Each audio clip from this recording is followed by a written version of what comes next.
오늘도 샬롬의 은혜가 넘치는 예배가 되고 또 우리 소유한 성도들의 만남이 되기를 주님의 이름으로 축복합니다. 오늘 본문을 통해서 이와 같은 제목으로 은혜 말씀 나누기를 원합니다. 한번 읽어볼까요? 다윗의 대처법. 이 땅에 하나님께서 원하시는 삶을 살아가는 사람들의 삶을 보면 때로는 원치 않는 어려움을 당하고 아픔을 겪기도 합니다. 주어진 환경 속에서 믿음으로 살아가는 삶 속에 이와 같은 일들이 종종 경험하게 됩니다. 저도 노예 일을 하다 보면 정말 평탄하고 기쁨의 일들도 많이 경험하지만 그렇지 못하고 또 원치 않는 오해를 사기도 해서 수많은 전화를 들으면서 이러저런 이야기를 들을 때도 있습니다. 결국은 오해가 풀리고 또 은혜가 이렇게 마무리되어져 가는 모습을 보는데, 우리가 믿음을 가지고 살다 보면 사람들에게 원치 않는 이야기를 들을 때가 많고 그것 때문에 마음 괴로워하고 아파할 때가 있다는 것을 봅니다. 오늘 본문에도 보면 다윗이라고 하는 이스라엘의 2대 왕이었던 다윗도 하나님 앞에 믿음으로 살아가고 순종의 삶을 살아가는 삶 속에 이와 같은 어려움과 아픔들과 또 괴로움의 언어들 속에서 삶을 살아갔다는 것을 우리는 발견하게 됩니다. 바로 그것이 직접적인 원인은 다윗과 함께했던 아들 압살롬의 배신으로부터 이것이 시작되었다는 것을 알게 됩니다. 모든 이스라엘 백성들이 다윗이 왕이 되었을 때 기뻐 또 찬양하고 하나님께 영광을 돌리면서 왕이 되었는데, 어느 순간 사람들의 시선이 다윗에게로 향하였던 것이 그의 아들 압살롬으로 시선이 바뀌어지는 시대가 되었습니다. 이 압살롬이 아버지 왕위를 쟁탈하겠다라고 하는 마음이 굳어졌고 그와 같은 일들이 실제적으로 과정에 이루어지게 되었던 것이죠. 그러다가 결국 이 압살롬이 왕권을 쟁탈하게 되고 다윗은 이 예루살렘의 왕궁에서 쫓겨나는 신세, 도망치는 신세가 되는 안타까움의 시절을 보내게 됩니다. 그 다음에 예루살렘의 성 왕궁에서 떠나는 그 환경 속에서 시므이라고 하는 베냐민 지파의 시므이라고 하는 사람이 다윗에게 나타나서 이러저런 이야기를 말하게 됩니다. 도망가는 내종 속에서 여정 속에서 끊임없이 무엇인가를 말을 하는 것이죠. 여러분, 과연 이 시므이라고 하는 사람이 하나님의 종, 하나님의 마음에 합했던 이 다윗에게 뭐라고 말하는지를 한번 살펴볼 텐데요. 우리 본문을 읽지 않았지만 앞부분에 있는 사무엘하 16장 7절과 8절 두 구절의 말씀 우리 다 함께 한번 읽어봅니다. 시작. 시므이가 저주하는 가운데 이와 같이 말하니라. 피를 흘린 자여, 사악한 자여, 가거라 가거라. 사울의 족속의 모든 피를 여호와께서 내게 돌리셨도다. 그 일에서 내가 왕이 되었으나 여호와께서 나라를 내 아들 압살롬의 손에 넘기셨도다. 보라, 너는 피를 흘린 자함으로 화를 자초하였느니라 하는지라. 아멘. 여러분, 베냐민 지파의 시므이, 즉 사울 왕이 이 베냐민 지파였는데 그 지파에 속해있던 이 시므이가 예루살렘 그 왕궁에서 쫓겨나고 도망치는 이 다윗에게 말하기를 뭐라고 지칭하냐면 피를 흘린 자여, 사악한 자여 라고 말을 합니다. 피를 흘리고 사악한 일을 일삼았던 이 다윗이여, 가거라, 이 길로 그냥 가버려라 라고 하는 의미가 됩니다. 여러분, 이렇게 하면서 뭐라고 말합니까? 여호와께서 나라를 내 아들 압살롬의 손에 넘기셨도다. 보라, 너는 피를 흘린 자이므로 화를 자초하였도다 라고 말합니다. 하나님께서 이 다윗에게 허락했던 왕위를 누구에게 주었다고요? 압살롬에게 허락하셨을 뿐만이 아니라 너는 화가 임하였도다 라고 말을 합니다. 이것이 오늘 본문 앞구절에 있는 내용이고, 오늘 본문 마지막 부분에 보면 따라가면서 이와 같은 저주를 퍼붓고 돌까지 던지게 되어집니다. 여러분, 한번 생각해 보시기 바랍니다. 다윗이 얼마나 마음에 분이 넘쳤었겠습니까? 하나님 앞에서 그래도 왕으로서 신실하게 살았고 정직하게 살았는데 피 흘린 자를 하고 사역한 자를 하고 칭한 불만이 아니라 하나님이 압살롬에게 이 다윗을 넘겨주었다. 너의 왕위를 반란했던 다윗이 압살롬에게 넘겨주었다 라고 말하면서 지금 이 화를 하나님이 너에게 허락하신 것이다 라고 말을 합니다. 여러분, 마음속에 기쁨과 즐거움이 아니라 분이 가득하고 고민과 함께 절망의 순간들이 아마 이 다윗의 순간이었을 거라고 생각이 됩니다. 여러분, 그 이야기가 끝나자 다윗과 함께했던 충신이었던 아비새라고 하는 사람이 다윗의 심정을 대신하는 것처럼 이야기를 말합니다. 시므이를 보면서 이렇게 말하죠. 죽은 개 같은 사람이라고 말을 하면서 다윗이여 내게 명령하시면 저 사람의 목을 내가 치고 오겠습니다. 이렇게 말을 합니다. 아마도 그 마음속 다윗의 마음이 어땠을 것이라고 하는 것이 이 아비새의 이 말 속에 우리는 유심할 수 있습니다. 추측할 수 있죠. 여러분, 다윗은 분명히 이 환경 속에서 마음이 분이 가득 넘칠 수 있고, 그래 내가 가서 저 시므이를 쳐서 목을 쳐 오너라 라고 말할 수 있을 텐데, 이 다윗은 이 환경 속에 전혀 그러한 모습으로 대처하지 않았습니다. 하나님 마음에 합했던 이 다윗이 분명 억울하고 분이 가득 넘치고 일개의 신하였던 사람이 왕을 비방했던, 자기를 비방하는 소리를 듣고 이것을 단숨에 단칼에 해결할 수 있음에도 불구하고 그는 하나님 마음에 합한 사람이라고 하는 그에 걸맞는 대처로 이 모든 순간을 하나님의 뜻을 이루는 존재로 삶을 살았던 것이죠.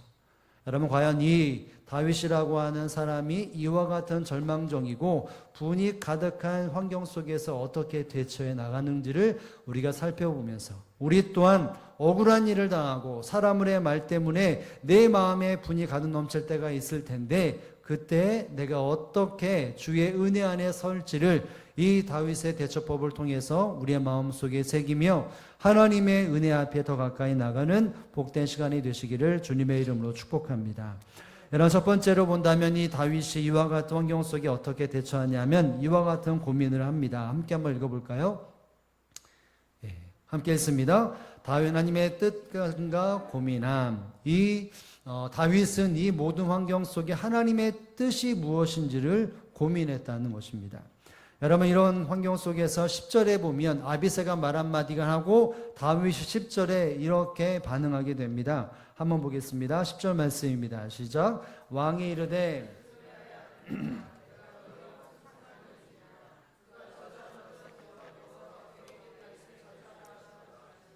내가 어찌 그리하겠느냐 할 자가 누구겠느냐 하고. 아멘.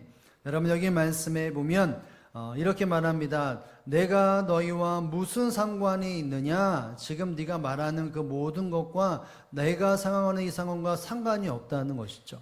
왜 나서드냐? 이렇게 말하는 것 같은 뉘앙스가 있는데, 여러분, 이 부분을 현대 번역으로 성형하면 이렇게 됩니다. 제가 한번 읽겠습니다. 여호와께서 나를 저주하라고 말씀하셨기 때문에 그가 나를 저주하고 있다면 누가 그에게 내게 어째서 이렇게 하겠느냐라고 말할 수 있겠느냐? 이렇게 말을 합니다.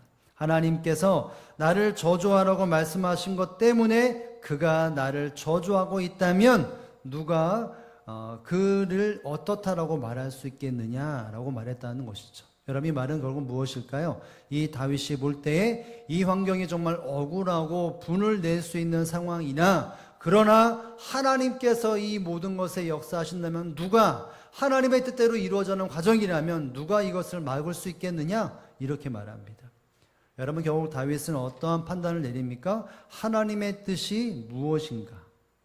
자기 편을 들고 자기의 원함을 대신 토로했던 이 아비새에게 네가 생각하는 것과 내가 생각하는 것은 다르다. 하나님께서 이 모든 것의 뜻이 무엇인지를 기억하면서 그 뜻대로 내 앞에 이루어지게 된다라고 말을 하고 있는 것입니다. 다윗은 이 모든 환경 속에 하나님이 내게 섭리하시는 일이 무엇인가? 하나님이 내게 말씀하시는 뜻이 무엇인가? 혹 이 환경 속에서 내가 겸손히 취해야 될 것이 무엇인가를 고민하는 가운데 입술을 벌려 아비새에게 이와 같은 말을 했던 것입니다. 그러면 결국 다윗은 자기의 분함이 가득 차고 자기의 고난으로 지금 이 상황도 쫓겨나가는 분한 상황인데, 저 시므의 저주의 말을 듣고 단칼에 배울 수 있는 상황임에도 불구하고 그는 이 극한 상황 속에서, 분한 상황 속에서도 하나님이 내게 허락하시는 뜻, 하나님의 섭리가 무엇이고 하나님이 내게 말씀하시는 바가 무엇이고 혹 내 안에 죄악된 것이 무엇인지 겸손함을 취하고 있던 것이 바로 이 다윗의 모습이었던 것입니다. 여러분, 결국 하나님의 사람으로서의 이 환경 속의 처세가 무엇입니까? 하나님의 뜻이 무엇인가를 고민하고 또 고민하는 것이 하나님의 사람들의 온전한 모습임을 우리는 기억할 수 있어야 한다는 것이죠. 사랑하는 성도 여러분, 하나님은 하나님의 사람들의 삶의 발걸음을, 환경을 만드시고 그것을 하나님의 뜻 가운데로 인도하시는 하나님이라는 사실들을 우리는 기억할 수 있어야 합니다. 그 모든 환경 속에 하나님은 하나님의 선한 계획을 이루시는 하나님이라는 것입니다. 이것을 알지 못하고 사람의 판단과 생각과 경험으로 이것을 결정하고 이것을 풀어간다면 결국은 세월을 허송세월로 보낼 수밖에 없고 후회할 수밖에 없고 절망에 치달을 수밖에 없는 삶이라는 것을 알아야 합니다. 똑같은 상황 속에서 하나님의 사람이라면 하나님의 뜻이 무엇인지, 하나님께서 내게 말씀하신 바가 무엇인지를 가장 먼저 깨달을 수 있는 것이 믿음의 발자국에 허락되어지는 하나님의 사람의 모습임을 여러분 기억하실 수 있기를 주님의 이름으로 축복을 드립니다. 우리가 아는 것처럼 요셉이라고 하는 사람이 얼마나 억울한 일을 많이 당했습니까? 사랑하는 아버지와 형제들의 관계 속에서 집에서 쫓겨나지 않았습니까? 형제들의 속임을 통해서 아버지와 생이별을 하게 되어지고 인신매매로 돌에 팔려가는 시세가 되었던 것이 욥의 삶 아니겠습니까? 팔려나가서 보디발 장군 집에서 가정의 총무로 열심히 충성을 다하다가 은혜를 누리다가 어느 한순간 오해를 사서 감옥에 처져박히는 신세가 되어집니다. 수많은 사람들을 만나서 잠시 또 회복될 것 같지만 결국은 회복되지 못하고 시간을 지나다가 어느 순간 결국 하나님의 섭리에 따라 애굽의 총리가 되어집니다. 우리가 아는 것처럼 애굽의 총리가 된 그 어느 시점에서 이 요셉의 형들이 이 요셉 앞에, 즉 애굽의 총리 앞에 나와서 물질을 또 먹을 것을 구하는 시간이 이르게 됩니다. 처음에는 형제들이 요셉이 요셉인지를 알지 못하고 총리로만 알고 이러저러한 시간 속에 먹을 것을 얻는 과정에 이르다가 결국 이 요셉의 형들이 요셉이 누구라는, 애굽의 총리가 요셉이라는 사실을 알게 되면서 두려워 떨게 됩니다. 왜냐하면 자기가 어렸을 때 이 요셉을 어떻게 해야 했는지, 어떻게 억울하게 했는지를 다 알았기 때문에 그 삶 때문에 이와 같은 어려움의 길을 거쳐갔기 때문에 이 형제들은 두려워 떨 수밖에 없었습니다. 여러분, 그 모습 속에서 요셉이 형들에게 뭐라고 말한지 아십니까? 이 매응만덕하고 이 못된 사람들이라고 말하면서 쳐부시겠다라고 멸하겠다라고 말하는 것이 아니라 오히려 그 반대의 말을 합니다. 우리 한번 창세기 45장 5절의 말씀을 다 함께 한번 읽습니다. 시작.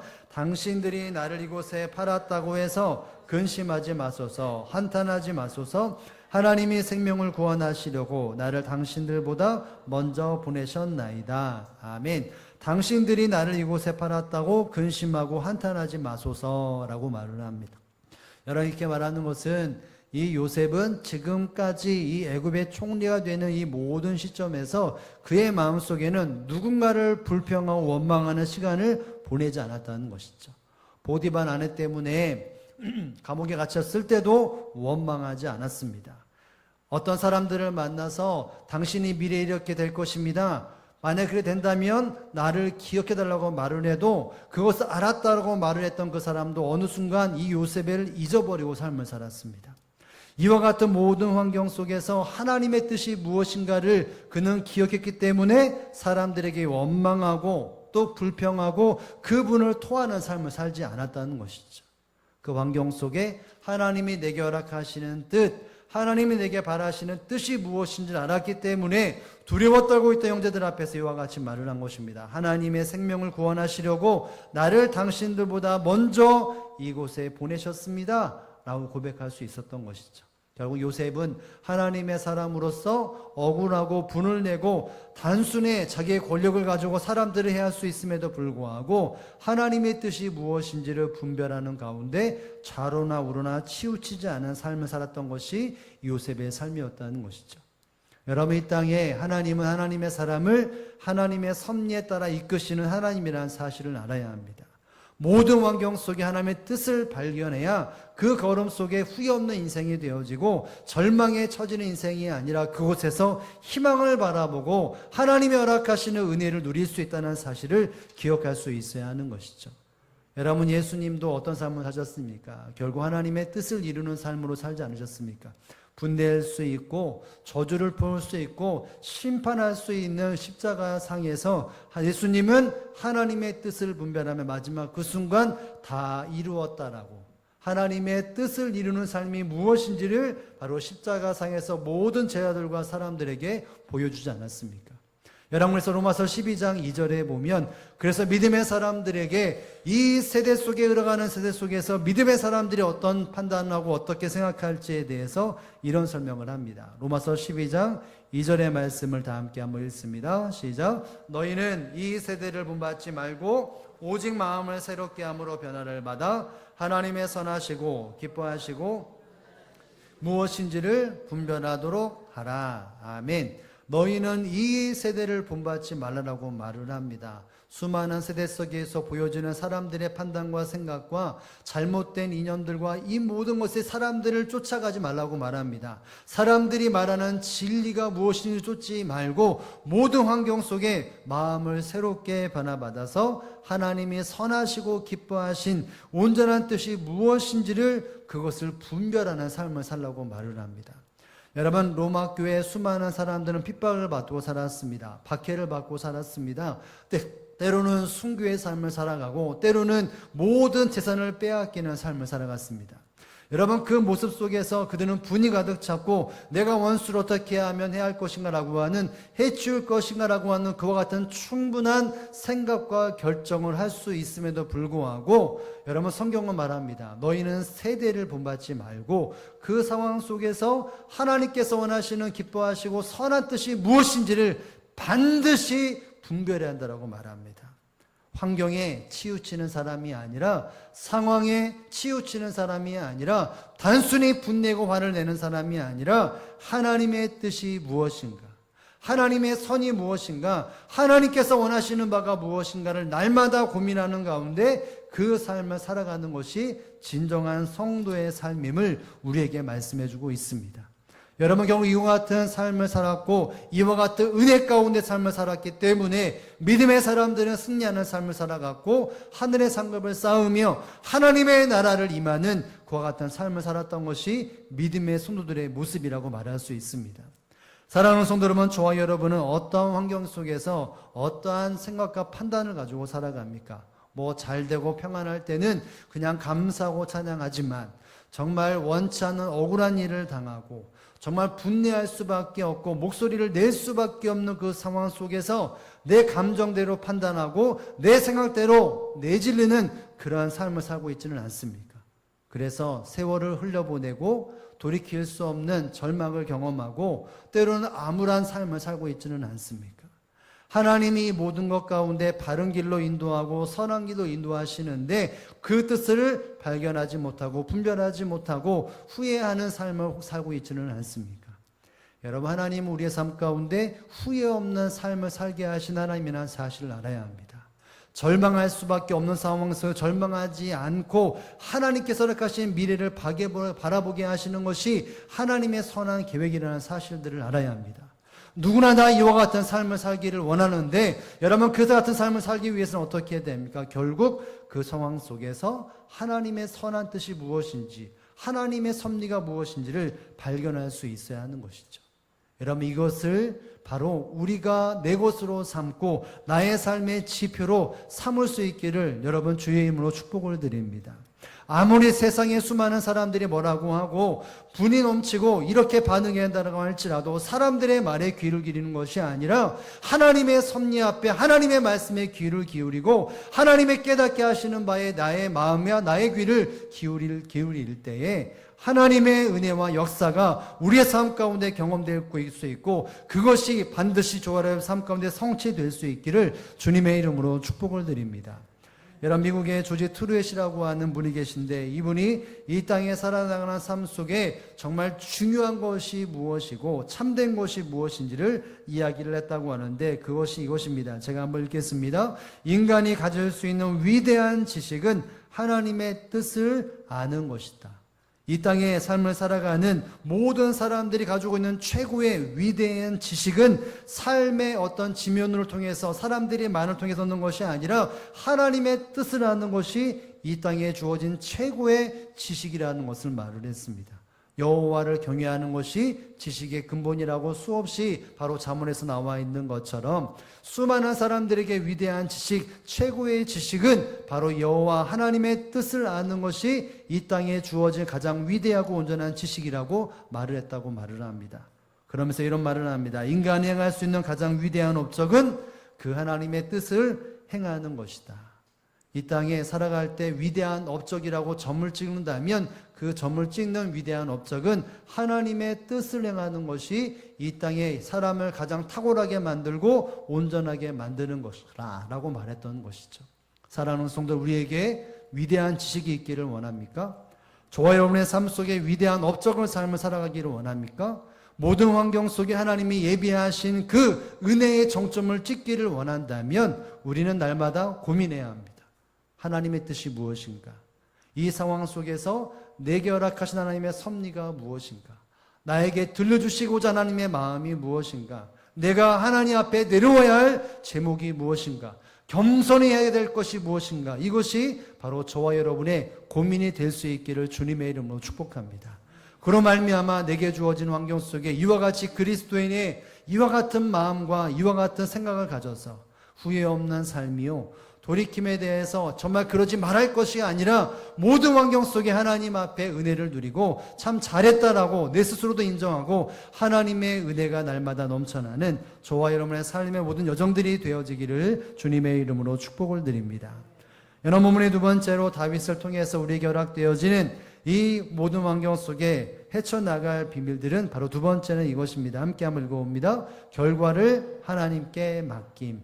여러분, 다윗은 처음 과정만 하나님의 뜻이 무엇인지를 분별하면서 내 마음대로 결정하지 않았습니다. 우리 한번 12절 말씀을 다 함께 한번 읽습니다. 12절입니다. 혹시 여호와께서 나의 원통함을 감찰하시니 오늘 그 저주 때문에 여호와께서 선으로 내게 갚아주시리라 하고, 여러분, 다윗은 내 삶 속에 세상 사람들이 나를 바라보고도 있지만 하나님이 나를 바라보고 있다는 그 시선을 기억하며 삶을 살았습니다.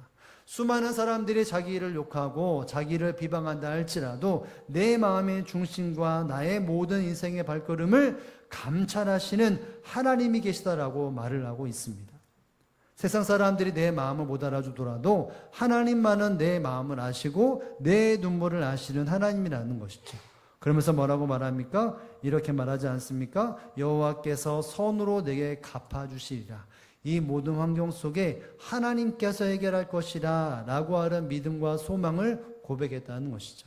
여러분, 결국 무엇일까요? 그 결과를 내가 판단하고 결정하고 실행하는 것이 아니라 하나님께서 행하시도록, 하나님이 이 일들을 마무리 지으시도록, 갚아주시도록 이 모든 도를 하나님께 넘겨드렸다는 것입니다.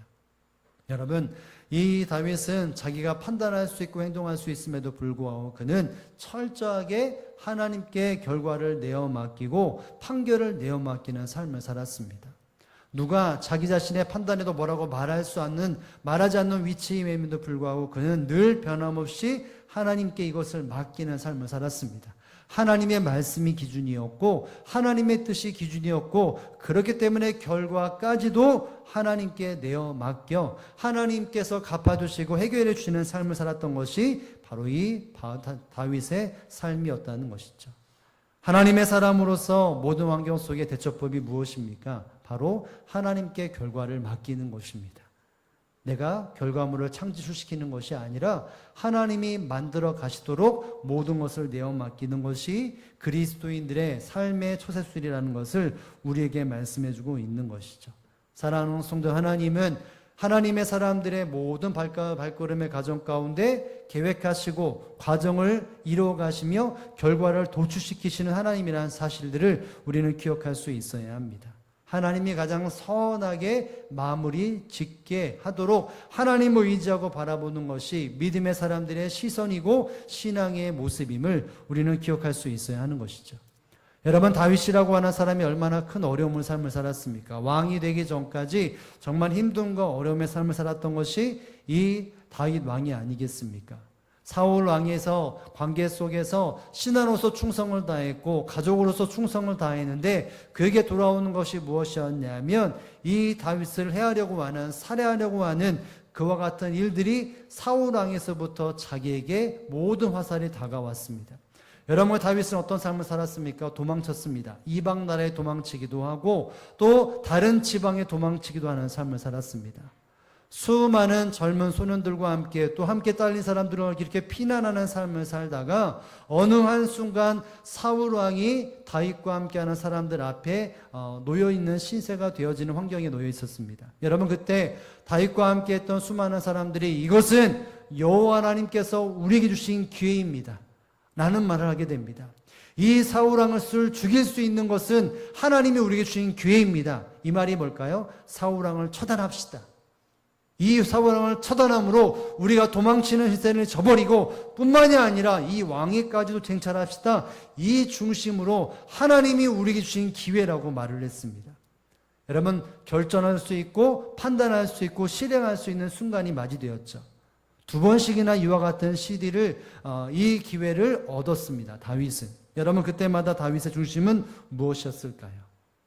그는 그 결정을 자기가 결정하지 않았다는 것이죠. 하나님께 맡겼다는 것입니다. 우리 한번 사무엘상 24장 6절의 말씀을 다 함께 한번 읽어봅니다. 시작. 자기 사람들에게 이르되 내가 손을 들어 여호와의 기름 부음 받은 내 주를 치는 것은 여호와께서 금하신 것이니 그는 여호와의 기름 부음을 받은 자가 됨이니라 하고, 여러분, 그 순간에 칼을 들어서 혹은 누구한테 시켜서 이 사울 왕을 처단할 수 있음에도 불구하고 그는 그 결정과 판단을 하나님의 말씀에 순종의 삶을 살았습니다. 하나님께서 명하셨기에 나도 안 되고 너희도 안 된다라고 말합니다. 하나님의 말씀에 근거로 해서 그 모든 결정을 주님 앞에 내어 맡겼던 것이죠. 여러분, 그래서 그는 2번의 기회가 있었음에도 불구하고 사울 왕을 처단하지 않았습니다. 살려주었습니다. 믿음을 지켰습니다. 하나님 말씀에 순종의 삶을 살았습니다. 결과가 어떻게 되었을까요? 하나님께서 하나님의 자연 섭리에 따라 하나님의 뜻에 따라 사울 왕이 패위하게 되고 전쟁에 전사하게 되어지고 결국 다윗이 이스라엘 백성의 왕이 되었습니다. 여러분, 하나님께 결과물이 맡길 때 결국은 하나님의 선함에 따라 온전한 일들이 이루어지고 경험되는 삶을 살았던 것이 이 다윗의 삶이었던 것이죠. 하나님의 사람들은 어떠한 결과를 도출시키는 사람일까요? 하나님의 뜻에 따라 결과물을 얻는 사람들입니다. 그러려면 결정을 하나님께 맡겨드려야 합니다. 예수님의 십자가의 죽음 앞에 우리의 생명을 다 내어드리고 내가 주님의 종으로 살아가는 것이 믿음의 신분의 믿음의 사람들의 모습이라는 것을 기억하면서 이와 같은 삶을 반드시 살아낼 수 있어야 한다는 것이죠.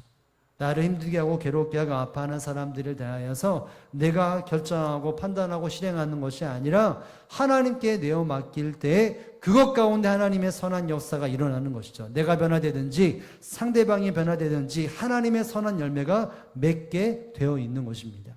여러분, 그래서 히브리서 10장 30절에 보면 믿음의 모든 사람들에게 예수님은 사람들을 통해서 이와 같이 고백해 하시고 또 이루어가는 걸 소망하게 되어집니다. 우리 함께 읽어봅니다. 히브리서 10장 30절 말씀 다 함께 읽습니다. 시작. 원수 갚는 것이 내게 있으니 내가 갚으리라 하시고 또다시 주께서 그의 백성을 심판하리라 말씀하신 것을 우리가 아노니. 아멘. 수많은 초대교회 성도들은 핍박을 당하고 어려움을 당했습니다.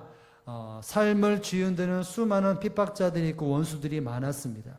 그 삶을 살아가는 삶 속에서 고백하기를 뭐라고 말합니까? 원수 갚는 것은 사람에게 있는 것이 아니라 주께 있다, 하나님께 있다라고 말합니다. 그러면서 하나님이 갚아주시겠다라고 말을 합니다.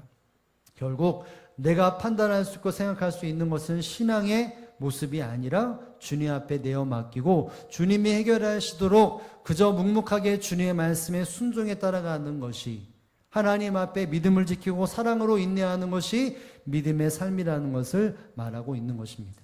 여러분, 원수 갚는 것이 사람에게 있다라고 말한다면 그 어느 곳에 평안이 없다라고 말할 수 있겠죠. 여러분, 누군가에게 내가 원수를 당하였다라고 말해서 내가 원수를 갚아야지라고 말한다면 그 원수를 갚으면 그 상대방은 또 다른 원수가 온다라고 그것이 계속해서 악순환이 되어집니다. 결국 원수 갚음은 사람에게 있는 것이 절대 아닌 것이죠. 내가 한 대 맞으면 저 사람한테 때려야 돼. 내가 2대 맞으면 2대 때려야 돼. 내가 삶에 마이너가 있으면 마이너스를 하게 한 사람도 마이너스 입혀야 돼. 이것이 세상의 법칙이라고 말한다면 하나님의 법칙은 그것이 아닌 것이죠. 하나님께 내어 맡기는 것, 그 내어 맡김을 통해서 내가 변화되든지 상대방이 변화되든지 하나님의 역사가 일어나게 하는 것이 믿음의 성도의 삶이라는 것을 알아야 합니다. 저와 여러분은 어떠한 대처로 삶을 살아가고 있습니까? 하나님을 신뢰하기보다 내 자신의 판단과 억울함을 신뢰함으로 내가 생각하고 판단하고 그것을 실행하는 삶을 살지 않습니까? 여러분, 결국 그래서 내 마음의 분함이 해소되는 것이 아니라 불안감이 쌓이게 되어지고 또 다른 문제가 생기고 또 다른 억울함이 생기는 것이 삶 속의 패턴이 아니겠습니까? 여러분, 이제는 그것을 끊기 위해서는 어떻게 해야 될까요? 하나님께 맡겨야 합니다. 모든 결과를 하나님께 내어드려야 합니다. 여러분, 그러면 절망의 나날이 있다 할지라도 절망으로 마무리되는 것이 아니라 평강이 되고 희망이 열리고 미래가 열린다는 사실들을 여러분 믿으실 수 있기를 주님의 이름으로 축복을 드립니다. 여러분, 조지 밀러라고 하는 사람이 잘 아는 기도에 응답을 받았던 이 목사님이 하나님의 뜻을 이루어나는 단계에 대해서 몇 가지를 쭉 이야기를 말하는데 그중에 제가 몇 가지를 한번 말해 보겠습니다.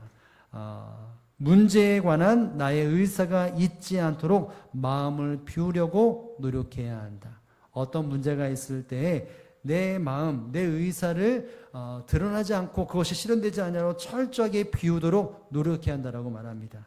그러면서 결과에 대해서는 나의 감정이나 이상을 개입시키지 않도록 노력해야 한다. 그 어떤 결과라 할지라도 나의 감정과 나의 이상과 생각이 개입되지 않도록 철저하게 노력해야 한다는 것이죠. 그리고 그 모든 것에 기도하면서 순종의 삶을 살아야 한다. 이런 말을 했다고 말을 합니다. 여러분, 하나님께서 우리에게 허락하시는 삶은 평탄의 길, 형통한 길, 저 천국으로 가는 여정 속에서 하나님이 허락하신 은혜를 경험하는 것이 하나님의 선한 계획입니다. 여러분, 이것을 누리기 위해서는 어떻게 해야 합니까? 처음과 과정과 마지막을 하나님의 뜻과 선에 내어 맡길 때 이와 같은 일들이 이루어질 수 있습니다.